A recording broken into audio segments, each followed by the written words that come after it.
Hello everyone, welcome back to maths class. I hope all of you are doing well. So this is lecture 2 of chapter 4, linear equations in two variables. Today the topic of our learning is graph of a linear equation in two variables. So let's begin. Children, in my last lecture, I gave you an introduction about linear equation in two variables. I told you that an equation having two variables of degree 1 is a linear equation in two variables. We also discussed about solution of a linear equation, and we also did some questions based on it. So today I'm going to tell you that how to draw a graph of a linear equation in two variables x and y by taking an example. So please pay attention to this example first. Example is, draw the graph of the following linear equation y is equal to minus 3x. This is the linear equation which is given to us and we have to draw the graph. So children, basically to draw a graph we need three steps. Okay, just remember three steps. The step number 1 is, we are given this equation y equal to minus 3x. So we will find three ordered pairs in xy which satisfy the given equation and write them in a table as shown here. Means we'll put three different values of x in this equation and we will find out three different values of corresponding values of y and then write these ordered pairs in form of a table. So let's do it. First of all, I put x equal to minus 1, I get y equal to 3. Then I put x equal to 0 in this given equation, I get y equal to 0. Third, I put x equal to 1 and I get y equal to minus 3. So I have written all these pairs in this table, minus 1, 3 here, 0, 0 here, and 1 minus 3 here. So my ordered pairs are ready. So my step number 1 is over. Step number 2, I'll take a graph paper and I will plot all these ordered pairs on my graph paper. And to plot the points on the graph paper, I will recommend you to go through the chapter coordinate geometry once again to revise the concepts and then revert back. So first of all, we'll draw x dash number line and y dash number line perpendicular to each other. We know that the numbers towards the right of 0 are positive and towards the left of 0 are negative numbers. So my first ordered pair is minus 1, 3. So from 0, since it is minus 1, so I'll go towards left, minus 1 ho gaya x ka. Now I have to go to 3 of y. 3 of y means positive 3 upar. So this is my 3 of y. So this is minus 1, 3, this point, right? Now my second ordered pair is 0, 0. That is the origin. We know that here x and y coordinates are 0, 0. So this I'll plot here, mark here. Third is 1 minus 3. So 1 means 0 के right, यहाँ पे ये हो गया 1. y हमारा minus 3 means down, we have to go down till minus 3. So this is our minus 3. ये हमारा point हो गया 1 minus 3. Now my step number 2 is over. I have plotted all these 3 points. Step number 3, join the points by a straight line. Join the points by a straight line. Hence this is the required graph. Okay. Don't forget children, you have to write the coordinates. Every time you draw the graph, you have to write the coordinates in the bracket as an ordered pair on the graph paper. तो अब जो हमें equation दी थी y equal to minus 3x, ये उसका हमारा graph है. ठीक है, अभी इससे हमें और क्या समझ आता है? ये समझ आता है हमें कि अगर मैं इस ग्राफ को आगे एक्सटेंड करती हूँ, इसे नीचे और इसको ऊपर, तो जो जो कोऑर्डिनेट्स मेरे इस लाइन पे एग्जिस्ट करते हैं वो सब क्या है? वो सब सोल्यूशन है जो मुझे गिवन इक्वेशन दी गई है. ओके, इफ़ यू रिमेंबर, मैंने लास्ट लेक्चर में आपको बताया था कि ये जो हमारे linear equation in two variables है उसके इन्फिनिटली मेनी सोल्यूशंस होते हैं, क्योंकि हम कोई भी वैल्यू x की रखेंगे अपनी इक्वेशन में तो उसकी कोरस्पॉन्डिंग हमें एक नई वैल्यू मिलती है y की. ठीक है, तो एंडलेस प्रोसीजर है. तो उस एंडलेस प्रोसीजर के लिए एंडलेस सोल्यूशंस हैं. तो वो एंडलेस सॉल्यूशंस कहाँ एग्जिस्ट करेंगे? मेरी इस सॉल्यूशन वाली लाइन पे, ये मेरे ग्राफ जो है मेरी इक्वेशन का, इसके ऊपर वो सारे सॉल्यूशंस एग्जिस्ट करेंगे. So I mean to say that if we extend this line on both the ends, we find that all the points lying on this straight line will satisfy the equation, and also every solution of given equation will lie on this straight line. So I hope children now you are clear with this concept of drawing the graph of a linear equation. There are 3 steps. The first step is find the ordered pair and make a table. Second step is plot the points on a graph paper. Third, join the points by a straight line. So now if you are clear, let's begin with exercise 4.3. Question number 1. Draw the graph of the following equations in 2 variables. You are given an equation and you have to draw a graph for it. The equation is x plus y equal to 4. So we can write it as y equal to 4 minus x. Why? Because ऐसे लिखने से हमारे लिए काम easy हो जाता है. हम different values x की यहाँ put करते जाएंगे और हमें corresponding y मिलता जाएगा. तो मैंने इसे इस फॉर्म में लिख लिया, y equal to 4 minus x. ठीक है, क्या किया मैंने, x को right में लेके गया है बस. अब मैंने सबसे पहले x 0 रखा तो 4 माइनस 0 मुझे y 4 मिल गया. फिर मैंने x 4 रखा तो 4 माइनस 4 मुझे y 0 मिल गया. फिर मैंने x 2 रखा तो 4 माइनस 2 मुझे y 2 मिल गया. तो मेरे पास 3 ऑर्डर्ड पेयर्स आ गए. मीन्स जब मेरा x 0 था y 4, x 2 y 2, x 4 y 0. Step number 1 over. Now step number 2, I'll take a graph paper and I will plot these points on the graph paper. पहला point है 0 4. 0 means origin और 4 of y यानी मुझे ऊपर जाना है. तो ये हो गया मेरा point 0 4. Please right it on the graph paper. Next is 2 2 means right positive है ना, तो हम 0 से राइट में जाएंगे 2 तक, और फिर y एक्सिस भी 2 है तो ऊपर जाएंगे 2 2 टिल 2. देन 4 0 मीन्स 0 से राइट जाएंगे 4 तक, और y एक्सिस पे 4 0 है यानी यही पॉइंट है यहाँ पर एक्सिस पे लाई करेगा हमारा, क्योंकि y कोऑर्डिनेट 0 है. This will be 4 0. तो स्टेप 2 हो गया, हमने तीनों पॉइंट्स लोकेट कर दिए. Now step number 3, join these points by a straight line. So this is the required graph. Now one more part of this question. Another equation is given to us. 3 is equal to 2x plus y. Now we can write this equation as y equal to 3 minus 2x. What we have done, we have taken 2x to the other side, 3 minus 2x. Why? Because now we can easily find out the different values of y by putting different values of x in this equation. First we put x equal to 0. What do we get? Y equal to 3. X equal to 1, y equal to 1. X equal to minus 1, y equal to 5. So my ordered pairs are ready. x0 है, y3, this I have written. x1 y1 I have written like this. x minus 1 y5 I have written like this. Okay, so step number 1 over.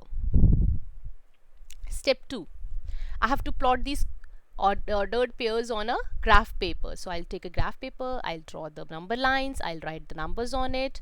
Now I have to locate the points. 0 3, 0 3 means 0 and 3 y का है तो हम ऊपर जाएंगे, ये y axis पे locate होगा. This is your 0 3. Then 1 1, 1 1 means 1 of x and 1 of y, तो ये होगा हमारा point 1 1. Then minus 1 5, minus 1 means left of 0, ये हो गया minus 1. 5 का है हमारा y एक्सिस का, ऊपर चलेंगे हम यहाँ तक minus 1 5. Now step 2 भी ओवर हो गया क्योंकि हमने तीनों पॉइंट्स को लोकेट कर दिया. Now what is the step 3? We'll join all these 3 points by a straight line. So this is the required graph of the equation. Question number 1 had 4 parts. 2 I solved and 2 I am leaving for your practice. Since I told you earlier, more you practice, more you learn. Let's move to question number 2. Give the equations of 2 lines passing through 214. You are given an ordered pair 214. How many more such lines are there and why?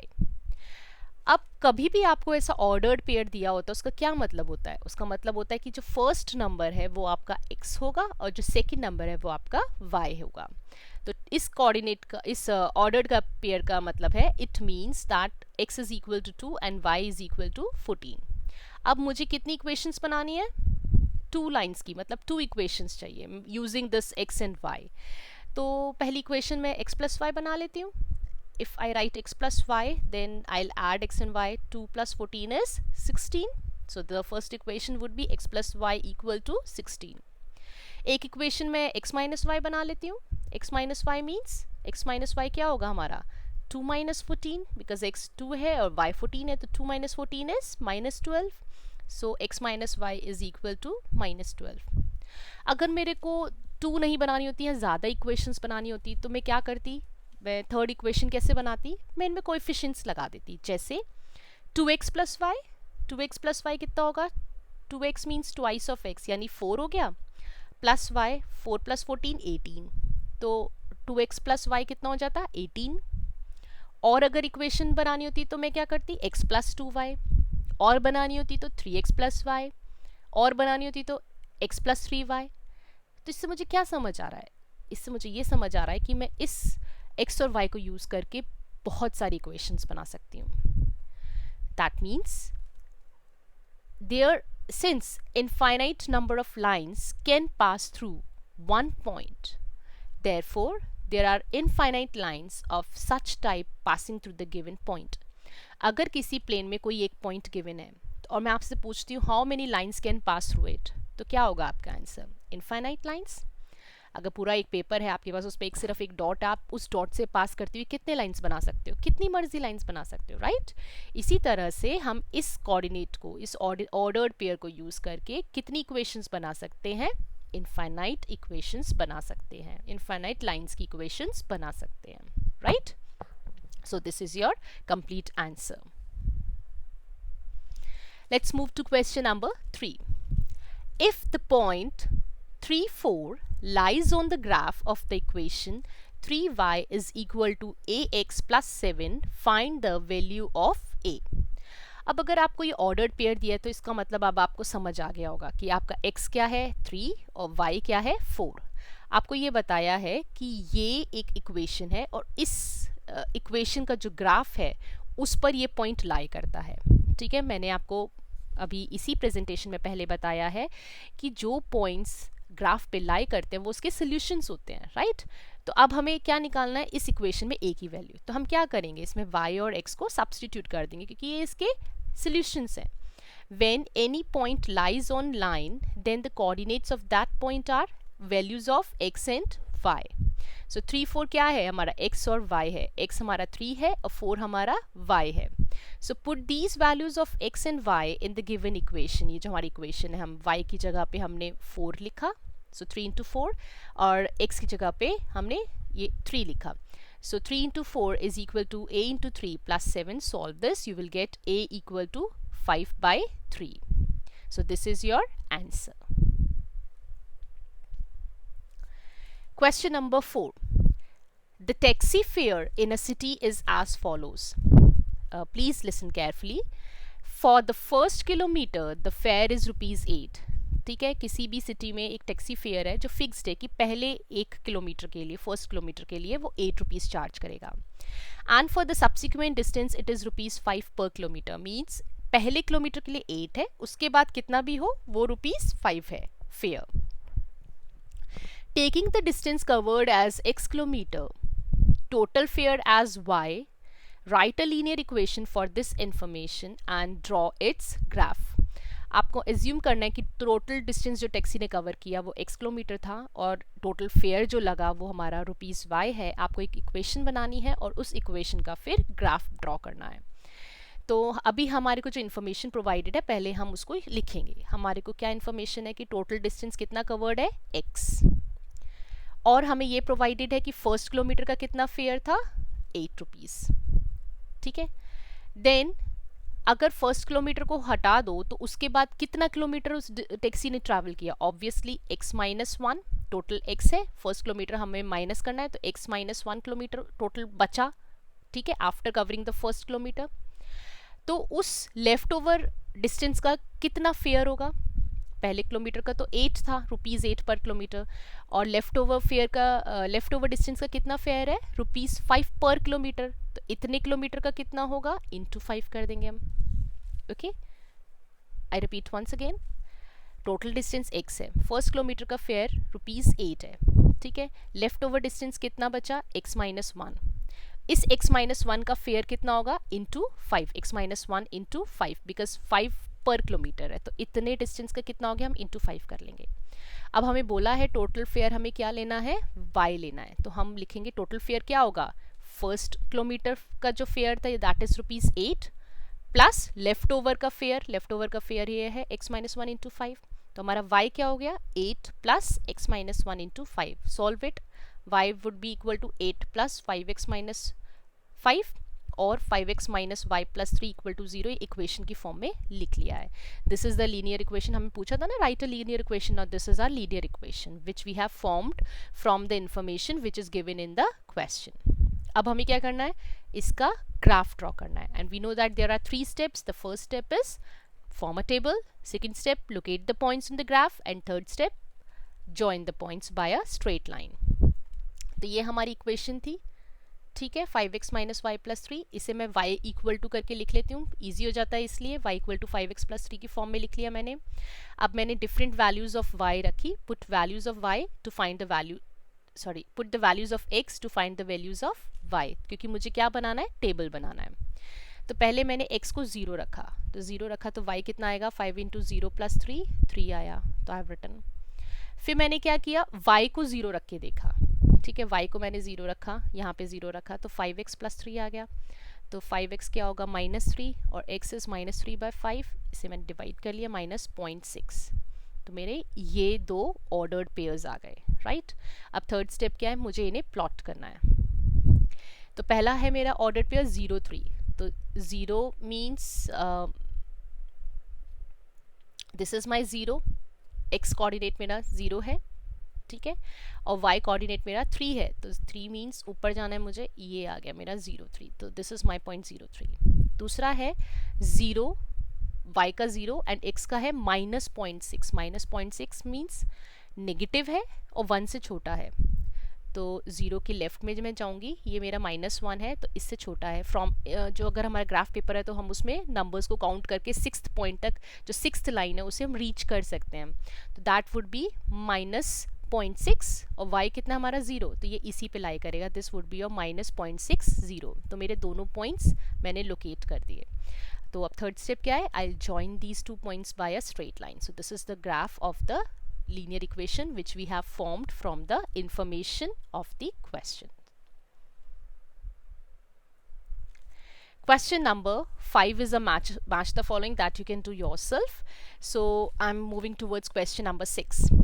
If the work done by a body on application of a constant force is directly proportional to the distance traveled by the body, express this in the form of an equation in 2 variables and draw the graph of the same by taking the constant force as 5 units. Also read from the graph the work done when distance traveled by the body is 2 units and 0 units. तो पहले question समझिए। Question में आपको बोला है कि work done on a body, थोड़ा physics का कंसेप्ट है, तो वो किसके इक्वल होता है, work done by a body on application of a force is directly proportional to the distance travelled. ये तो आपको भी पता है ना कि वर्क डन हम किससे देखते हैं कि कितना डिस्टेंस ट्रैवल किया बॉडी ने, राइट, तो उसके डायरेक्टली प्रोपोर्शनल है। आपको इससे इक्वेशन बनानी है जो इन्फॉर्मेशन दी है, ओके, और फिर आपको क्या करना है, उस इक्वेशन से ग्राफ प्लॉट करना है। ग्राफ प्लॉट करने के बाद उस ग्राफ से आपको इनके ये जो है आपको दिया गया है when distance travelled by the body, ये डिस्टेंस ट्रैवल दिया है, आपको निकालना है कि कितना वर्क डन हुआ होगा फ्रॉम द ग्राफ, ओके। तो सबसे पहले तो हम इक्वेशन बनाएंगे। हमारे को डिस्टेंस ट्रैवल्ड मान लिया हमने, हमारा क्या है, x kilometre, the distance travelled is x, और हम मान लेते हैं हमारा वर्क डन क्या है, y यूनिट्स, राइट। हमें कांस्टेंट फोर्स दिया गया है 5 units is the constant force, ये 3 चीज़ें हमें दी हैं। Now we are also told that this work done is directly proportional to distance travelled, तो हमने क्या किया, वर्क डन हमारा क्या है y, distance travelled is x, और ये डायरेक्टली प्रोपोर्शनल का साइन है। जब भी हम डायरेक्टली प्रोपोर्शनल के साइन को हटाते हैं और इक्वल का साइन लगाते हैं तो उसके आगे हमें एक कांस्टेंट लगाना होता है। ये फिजिक्स के रूल्स हैं, आपको शायद पता होगा। तो अगर हमें यहाँ इक्वल बनाना है तो हम y equal to we have to write some constant, लेकिन हमें यहाँ अच्छा हमें कांस्टेंट दिया गया है। क्या क्या कांस्टेंट दिया है? 5 units constant force. So the equation will become y is equal to 5x. Okay, because when we will remove this proportional sign, we'll write one constant, and constant is already given to us. So y is your work done, x is your distance traveled, and 5 is the constant force. So this is your equation which we have made. अब हमें इसे plot करके graph पे graph बनाना है इस equation का। तो हमने क्या किया? सेम, हम इसमें x की वैल्यूज़ रखेंगे और y निकालेंगे। सपोज मैंने 1 रखा x का वैल्यू तो मेरा y 5 आएगा, x अगर मैंने 0 रखा तो y 0 आएगा। ठीक है, अब मैं इसे ग्राफ पे प्लॉट करती हूँ। ये मेरी टेबल है, मैंने दोनों पॉइंट्स 1 और 5, 1 मीन्स योर x एक्सिस का 1 और 5 मीन्स y एक्सिस का 5, ये हो गया मेरा 1 5, और 0 0 मीन्स ओरिजिन। ये दोनों पॉइंट्स मैंने प्लॉट कर दिया और एक स्ट्रेट लाइन ड्रॉ कर दी। राइट, मेरा ग्राफ बन गया। अब क्वेश्चन ख़त्म नहीं हुआ है, क्वेश्चन है नेक्स्ट। आपसे पूछा है कि ग्राफ से बताओ, क्वेश्चन था आपका, yes, also read from the graph कि work done when the distance travelled by the body is 2 units and 0 units. जब डिस्टेंस 2 यूनिट्स था और आपका 0 यूनिट्स था। तो एज वी कैन सी, अगर हमारा डिस्टेंस ट्रैवल्ड 0 है तो हमारा दूसरा कोऑर्डिनेट भी 0 ही है। यानी अगर हमारा कोई डिस्टेंस ट्रैवल ही नहीं हुआ, इसका मीनिंग क्या है? कि हमारा कोई वर्क डन भी नहीं हुआ है। Similarly, so we can write from the graph, it can be observed that the value of y corresponding to x equal to 0 is 0. This implies that the work done by the body is 0 units when the distance traveled is 0 units. Also, from the graph, it can be observed that the value of y corresponding to x equal to 2 is 10. जब हमारा x2 है तो y का कितना value है? यहाँ पे मेरा शो नहीं हो रहा है, but when you will plot it on a graph papers तो आप देखोगे कि ये जब लाइन हम एक्सटेंड करेंगे और यहाँ से पॉइंट निकालेंगे, जब x इक्वल टू 2 होगा तो हम अपने ग्राफ पे देखेंगे कि y का वैल्यू क्या है, तो कितना आएगा? 10 आएगा। ठीक है, इससे हमें क्या पता चला है कि work done bye the body is 10 units. So when the distance travelled is 2 units, जब डिस्टेंस 2 यूनिट्स उसने ट्रैवल किया तो उस पर कितना वर्क डन हुआ था? 10 units. This we can read from our graph. Okay, तो बेसिकली इसमें आपने क्या क्या किया? इस क्वेश्चन में आपने सब कुछ किया। आपने इक्वेशन बनाई है, आपने उसे ग्राफ पे प्लॉट भी किया है और फिर ग्राफ को रीड भी किया है। ठीक है, तो ये तीनों चीज़ें आपको अब समझ आ जानी चाहिए। Next, question number 7. Yamini and Fatima, two students of class 9th of a school, together contributed rupees 100 towards the Prime Minister's Relief Fund to help the earthquake victims.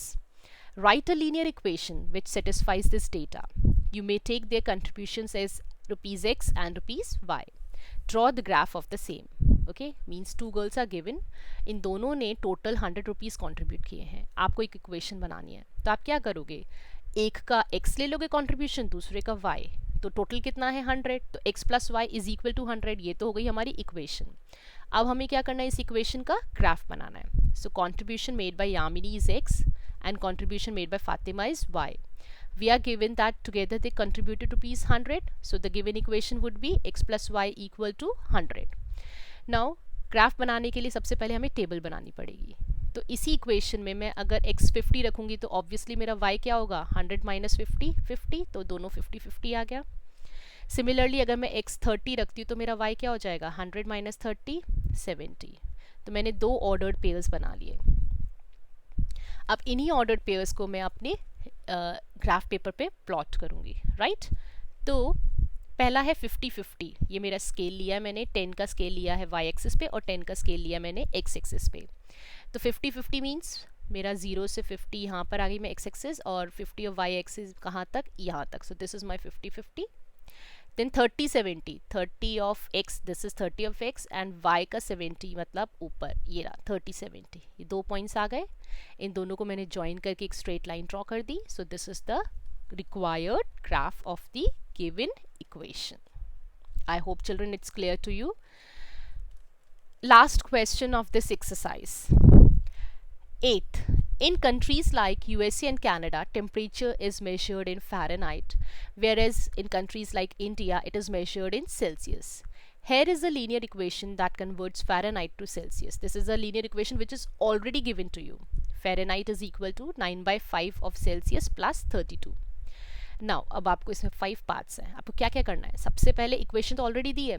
Draw the graph of the linear equation using above using Celsius for x and Fahrenheit for y. आपको एक graph draw करना है जिसमें आपका Celsius x लेंगे आप और Fahrenheit y. Second part, if temperature is 30 what is the temperature in Fahrenheit. ये तो बहुत ईजी है, तो बिना ग्राफ के भी निकाल लेंगे आप, है ना, कि अगर टेम्परेचर 30 डिग्री सेल्सियस है तो फ़ारेनहाइट में उसको चेंज करना है.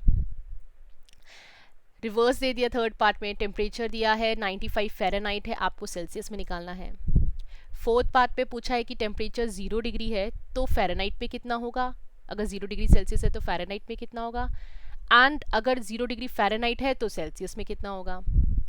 और फिफ्थ पार्ट है, is there a temperature which is numerically the same in both Fahrenheit and Celsius, if yes find it. क्या कोई न्यूमेरिकल ऐसी वैल्यू है जिसमें हमारा फ़ारेनहाइट और सेल्सियस दोनों इक्वल होगा? अगर है तो फाइंड करो. So let's do it. सबसे पहले आपको पता है ग्राफ बनाने के लिए हमें क्या करना होता है, टेबल बनानी होती है, ऑर्डर्ड पेयर निकालने होते हैं. ठीक है, तो मैंने सेल्सियस को x लिया है, फ़ारेनहाइट को y लिया है, यही हमारा गिवन है क्वेश्चन में. सबसे पहले गिवन इक्वेशन में ये जो हमारी को इक्वेशन दी है इसमें मैंने x को 0 रखा, मीन सेल्सियस को 0 रखा, तो ये पार्ट पूरा 0 हो गया, तो मेरा फ़ारेनहाइट कितना आ गया 32. ओके. सेकेंड में मैंने अपनी सेल्सियस को 5 रखा. क्यों x को मैंने 5 रखा? क्योंकि 5 मेरा कैंसिल हो जाएगा. ठीक है, डिनोमिनेटर और न्यूमरेटर, तो बचा क्या 9 प्लस 32, मेरा फ़ारेनहाइट आ गया 41. तो ये मेरे को 2 ऑर्डर्ड पेयर्स मिल गए. सेकेंड स्टेप में मैं इसको प्लॉट करूँगी. मैंने यहाँ y एक्सिस पे 10 का स्केल लिया है और x एक्सिस पे 1 का स्केल लिया है. तो यहाँ पर फर्स्ट पॉइंट है 0 32, 0 विल लाई हेयर और 32 यहाँ पर लाई होगा 30 के 2 लाइन्स ऊपर. This is 0 32, this first order pair. दूसरा है 5 41, 5 is here on the x axis, 41 यहाँ 40 से थोड़ा ऊपर, तो यहाँ 41 हो गया. अब हम क्या करेंगे, इन दोनों पॉइंट्स को ज्वाइन करके एक स्ट्रेट लाइन ड्रॉ कर देंगे, तो ये रिक्वायर्ड ग्राफ हो गया. तो this is the first part of question number 8. Second part हमें बोला है कि 30 डिग्री सी टेम्परेचर है तो आपको फ़ारेनहाइट निकालना है. तो हम क्या करेंगे, इसमें सेल्सियस कितना पुट कर देंगे 30 इस गिवन इक्वेशन में. तो f is equal to 9/5 into 30 plus 32. Solve करेंगे, you will get Fahrenheit equal to 86. Third part, आपको फ़ारेनहाइट 95 दिया है और आपको निकालना है सेल्सियस में टेम्परेचर. तो आप फ़ारेनहाइट की जगह पे 95 रख दो, and then from this equation find the value of c. So 95 is equal to 9/5 into c plus 32. इस 32 को उधर ले जाइए, तो 9/5 c equal to 95 minus 32. उसके बाद सेल्सियस यहाँ ये इधर 5 जो दूसरी साइड जाके न्यूमरेटर में आ जाएगा और 9 डिनोमिनेटर में आ जाएगा. Solve this, you will gate 35. सो 95 अगर फ़ारेनहाइट में है तो सेल्सियस में वो 35 होगा. फोर्थ पार्ट, ये इक्वेशन तो हमें गिवन है. अब हमें पूछा है कि अगर सेल्सियस 0 है तो फ़ारेनहाइट कितना होगा. ऑब्वियसली सेल्सियस को अगर मैं 0 रखती हूँ तो ये मेरा पार्ट पूरा 0 हो गया मल्टीप्लाई करके, तो फ़ारेनहाइट कितना हो गया 32. अब बोला है कि अगर फ़ारेनहाइट 0 है तो सेल्सियस कितना होगा. चलिए रख लेते हैं हम, फ़ारेनहाइट को 0 रख दिया, तो 0 इक्वल टू 9/5 c प्लस 32. तो ये कितना होगा 9/5 c इज इक्वल टू 32 को उधर ले जाओ, 0 माइनस 32, तो c equal to minus 32 into 5/9, that is minus 17.77. So this will be your value of Celsius when your Fahrenheit is 0. Last part, हमें एक न्यूमेरिकल वैल्यू निकालनी है जिसपे हमारा फ़ारेनहाइट और सेल्सियस दोनों इक्वल हो. तो हम क्या करेंगे, f equal to c. Basically हमारे को क्या है कि दोनों इक्वल है, दैट मीन्स फ़ारेनहाइट और सेल्सियस दोनों इक्वल होने चाहिए. तो f is equal to c. तो हम c की जगह इस इक्वेशन में f ही पुट कर देते हैं, बिकॉज हम मान के चल रहे हैं कि f यहाँ पे c के बराबर है, फ़ारेनहाइट सेल्सियस इक्वल है. तो हमने क्या किया, same equation f equal to 9/5 c की जगह हमने f ही रख दिया, बिकॉज ये तो इक्वल है, प्लस 32. अब इस इक्वेशन को सॉल्व करके हम f की वैल्यू निकालेंगे. तो ये हम उधर ले जाएंगे, तो f minus 9/5 f is equal to 32. Solve करिए, आपका आएगा -40, यानी -40 एक ऐसी न्यूमेरिकल वैल्यू है जहाँ पे आपका F और C दोनों इक्वल होते हैं, आपके both Fahrenheits and Celsius are equal. So children, this was all about the exercise 4.3. I hope you have understood what are the important points that we learned today. कि अगर आपको किसी भी इक्वेशन का ग्राफ बनाना है, सबसे पहले आपको एटलीस्ट 3 ऑर्डर्ड पेयर्स निकालने हैं, मतलब different values 3 different values x की इक्वेशन में पुट करके 3 डिफरेंट वैल्यूज़ y की निकालिए. सेकेंड स्टेप, ग्राफ पेपर लीजिए, अपने x डैश y डैश बनाइए, उसमें नंबर्स लिखिए और उन 3 ऑर्डर्ड पेयर्स को आप अपने ग्राफ पेपर पे लोकेट करेंगे. स्टेप नंबर 3, उन तीनों पॉइंट्स को एक स्केल से यूज़ करके स्ट्रेट लाइन से ज्वाइन करेंगे. और अगर आपको कभी ऐसा लगता है कि आपके 2 पॉइंट्स ज्वाइन हो रहे हैं, एक नहीं हो रहा, इसका मतलब या तो आपकी कैलकुलेशन मिस्टेक है या आपने कुछ ना कुछ मिस्टेक की है, तो just go for a check. और दूसरी बात, जब आप ये ग्राफ बनाएंगे तो जितने भी पॉइंट्स आपने प्लॉट किए हैं, आप उनके आगे ब्रैकेट में उसका ऑर्डर्ड पेयर ज़रूर लिखें. ठीक है, तो इस तरीके से हमारी एक्सरसाइज 4.3 फिनिश हो रही है. आई होप अब आपको सबको समझ आ गया होगा कैसे आप ग्राफ ड्रॉ करते हैं लीनियर इक्वेशन का. Very soon we will meet with the next topic of this chapter. Thank you.